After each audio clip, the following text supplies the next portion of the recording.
Am I the antagonist for not wanting my cousin as a bridesmaid? I, 24-year-old female, am getting married in a few months, and I've been dealing with some family drama concerning my choice of bridesmaids. My cousin, 26-year-old female, whom I'll call Sarah, has been persistently insisting on being a bridesmaid since I got engaged. However, I've made the decision not to include her in my bridal party, and now it's causing a lot of commotion in the family. Here's some background. When I was 19, I unexpectedly became a single mother. It was a difficult time, as I had to navigate parenthood while juggling college and work. Sarah was entirely unsupportive and made hurtful comments about my situation, shaming me for being a young single mom. Her words were harsh and deeply impacted me during a vulnerable period of my life. This really hurt me, especially since I considered her like an older sister to me. However, I was fortunate enough to have 3 amazing friends who were always there for me, helping with expenses, babysitting, and taking me out. One of those friends is now my fiancé. Fast forward to now. I'm happily engaged to an incredible partner, planning my wedding, and trying to mend relationships within my family. Sarah recently approached me, assuming she would be a bridesmaid, and I had to let her know that I had already chosen my bridal party. She became furious and demanded an explanation. I couldn't bring myself to tell her the real reason, her hurtful comments from the past. Instead, I simply mentioned that I had already made commitments to other friends and family members. Sarah hasn't taken this news well and has been spreading the word to everyone in the family, claiming that I'm excluding her without any valid reason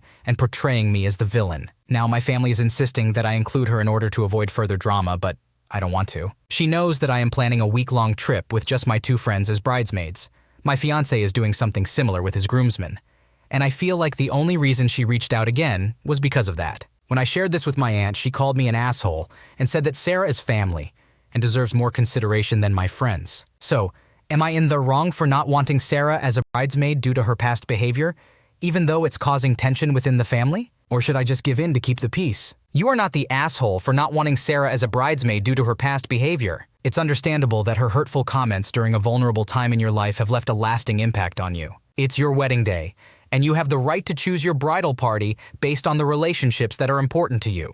Your family's insistence on including Sarah simply to keep the peace is not fair to you. They should respect your decision and understand that it's about your happiness and comfort on your special day. It's important to prioritize your own feelings and mental well-being instead of sacrificing them for the sake of avoiding conflict. Am I the antagonist for refusing to film my brother's wedding? I, a 27-year-old male, have a brother named Rob who is 30 years old. Our relationship has never been close. We used to fight a lot when we were kids, with Rob constantly teasing and annoying me. He never wanted me around his friends and would ignore me at school and even at the pub when we were teenagers. Nowadays, we have a civil relationship and can have a laugh together, but if we spend too much time together, the insults and teasing start again. Last year, I got married and chose my best friend as the best man. I also had 6 other friends, as well as Rob and my brother-in-law, as ushers, all wearing matching wedding suits. When I initially told my parents about the wedding, my dad assumed that Rob would be the best man. He has this typical expectation that his sons are best friends. I informed him that Rob wouldn't be the best man, but it made me reconsider and think about giving Rob a proper role. So when I shared the news with Rob, I asked him to be an usher and also give a speech. I even invited him to my stag do, and he attended.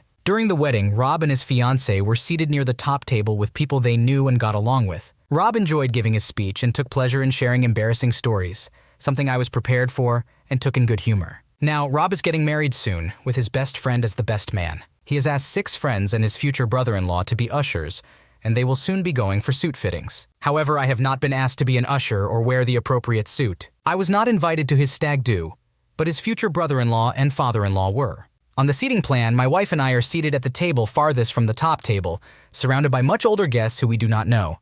Am I hurt by this? Yes. Am I surprised? No, because this is how he has always treated me. I made a passing comment to my parents about feeling excluded from the wedding, but I didn't make a big deal out of it. 2 days later, I received a message from Rob saying, "Mom tells me you're complaining about the wedding. Don't worry, we'll find you a job." I highly doubt my mom said that I was complaining.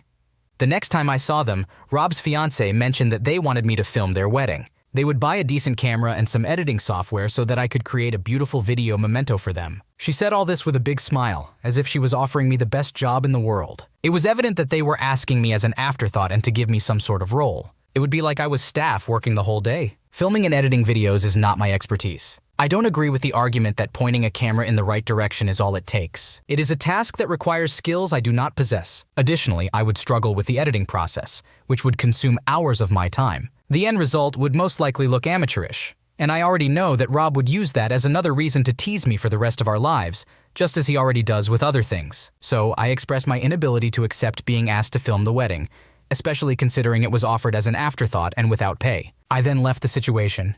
Rob has since messaged me calling me an asshole. So, I ask, am I the asshole? While it is understandable that you wanted to include your brother in your own wedding to maintain some level of family cohesion, it seems like he has consistently treated you poorly throughout your life. Despite this, you still made an effort to involve him in your special day and treated his speech with good humor. However, when it came to his wedding, you were excluded from important roles such as being an usher, and were instead asked to film the event, which is a job you are not interested in and not skilled at. It seems like this was done as an afterthought rather than a genuine desire to have you participate in a meaningful way. Your response of declining the offer because it would feel like being demoted to unpaid staff is understandable. Your brother's reaction of calling you an seems unfair, considering his previous treatment of you and the fact that you made an effort to involve him in your wedding. It seems like your feelings of hurt and disappointment are valid in this situation. Am I the antagonist for telling my brother his mistake wasn't in remarrying but in how he handled the process? My brother Frank, who is 40 years old, became a widower 6 years ago. 2 years ago, he married Emily, who is 38 years old.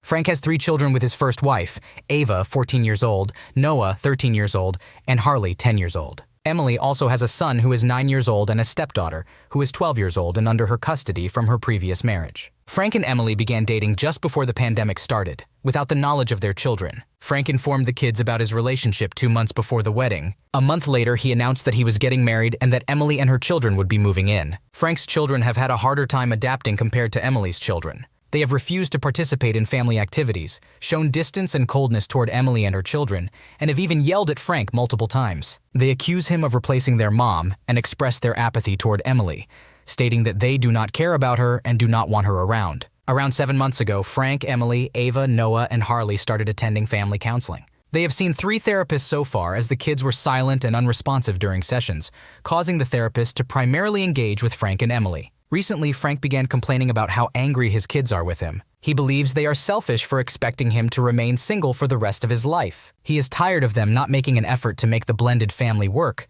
and dislikes how people criticize him for his decision to remarry. He wonders if he is not entitled to his own happiness. I have listened to Frank vent countless times, and during our last conversation, he felt I had something to say and urged me to speak up. I told him that his mistake was not in remarrying, but rather how he went about it. I explained that he only informed the kids about his relationship 2 months before the wedding, and then proceeded to marry within a 2-month timeline, amidst the unfamiliarity and confusion that his children were experiencing. I emphasized that most children struggle with the idea of a parent moving on after divorce, or the death of their other parent. That is why it is common for people to spend years dating and allowing the children to adjust, giving them time to process and work through their emotions, including the fresh wave of grief that news like this brings. I suggested that dating and gradually introducing everyone over a period of time, while supporting the children through their emotions, would have been the best approach to creating a blended family. Frank became angry with my suggestion, stating that he should not have to adjust his timeline for anyone, not even his children. I then asked him how he would feel if he found out that our dad was dating someone, 30 years after our mom passed away. He firmly denied that our dad would ever do such a thing and expressed anger towards me for suggesting it. I pointed out that he would have a problem with it, yet he couldn't understand why his kids would have a problem with him dating. He argued that it was different and accused me of being judgmental, declaring that I was being an asshole. So am I the asshole? You were simply giving your brother honest feedback and offering a different perspective. It's understandable that he wants to move on and find happiness, but it's also important to consider the emotions and needs of his children. They are still grieving the loss of their mother and adjusting to a significant change in their family dynamic. It would have been more beneficial to give them time to process and gradually introduce the idea of a blended family. Your brother's dismissive and defensive response suggests that he is not fully empathizing with his children's emotions. It's important for him to realize that his actions have consequences and that his children are not being selfish for struggling with the changes. Therapy is a step in the right direction, but it will take time and patience to rebuild their relationships. Overall, you are offering valuable insight and advocating for the emotional well-being of the children involved. Am I the antagonist for telling my sister she can't come back to my house? I, a 26-year-old female, am the oldest sibling among my 8 siblings. Throughout my life, I have always been the one who steps up to take care of my family and matured faster than my siblings, as is typical for the oldest sibling. I am the only one among my siblings who is working, living on my own, and has children. My siblings depend on me for a lot, financially, for advice, and for rides. I help them as much as I can because they are my family and I love them. My 24-year-old little sister has been living with me on and off for about 4 years now. However, she has never contributed to the bills, only occasionally helping with groceries. When I first moved into my own apartment, she moved in after leaving college. This presented problems with the property management. They threatened to evict me because she was not on the lease, smoked on the property, and had too many visitors. This was already frustrating for me, and since my lease was about to end, I had to make a tough decision, either her or us. I told her she had to leave, which resulted in a big argument. However, no one offered an apology or discussed the issue. A few weeks passed, and my sister moved back in without any conversation or resolution. As my lease was ending,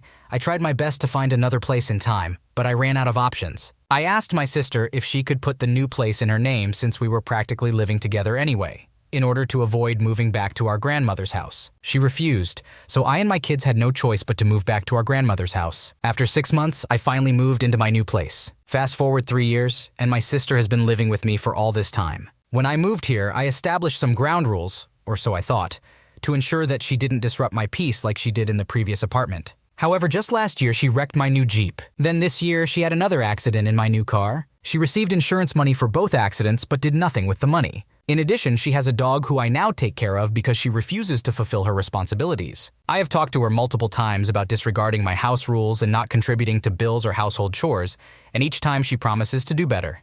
A few weeks ago, my sister moved in with her cousin, who has 6 kids. They lead a party lifestyle, and my sister is now free to do whatever she wants. She helps her cousin with the kids and does some cleaning. My sister has been bad-mouthing me to other family members, claiming that I kicked her out, and she brags about how she helps her cousin. In response, I texted her, expressing that I never want to see her again, and she can never come back due to her disrespectful behavior, taking advantage of me, and spreading lies about me. I gave her dog to our brother and packed her remaining belongings, informing her that she has 24 hours to retrieve her things. Since then, I have received texts and calls from other family members, criticizing me and saying that it is not her responsibility to help me with my kids or bills. They believe that I should let her live her own life because she is my sister, not my child. Am I the asshole? You have been supporting your sister for a significant amount of time, allowing her to live with you and providing emotional and financial assistance. However, your sister has repeatedly taken advantage of your generosity by not contributing to bills, disregarding your house rules, and even damaging your property. Moreover, she has been talking negatively about you to other family members. It's understandable that you reached your breaking point